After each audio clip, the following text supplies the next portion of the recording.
എമ്പുരാനും ഹോശന്നയും.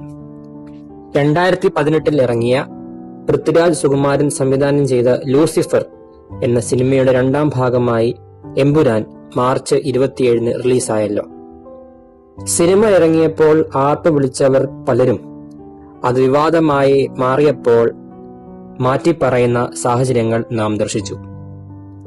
കഴുതപ്പുറത്ത് ഏറി യെരുശലേമിലേക്ക് ക്രിസ്തു പ്രവേശിച്ചപ്പോൾ ദാവീദ് പുത്രന് ഹോശന്ന, കർത്താവിന്റെ നാമത്തിൽ വരുന്നവൻ വാഴ്ത്തപ്പെട്ടവൻ എന്ന് പറഞ്ഞവർ തന്നെ 4ാം നാൾ അവനെ ക്രൂശിക്ക ക്രൂശിക്ക എന്ന് അട്ടഹസിച്ചു. ആർപ്പുവിളികളും പ്രോത്സാഹനങ്ങളും ഇന്നത്തെ കാലഘട്ടത്തിൽ അവസരത്തിനനുസൃതമായി മാറ്റപ്പെടുമ്പോൾ അവയുടെ പിന്നിലെ അപകടത്തെ തിരിച്ചറിയാനുള്ള വിവേകം നാം വളർത്തണം. ആർപ്പുവിളികളല്ല, കൂടെ നിൽക്കലാണ് പ്രധാനം. ആർപ്പുവിളികളല്ല, കൂടെ നിൽക്കലാണ് പ്രധാനം.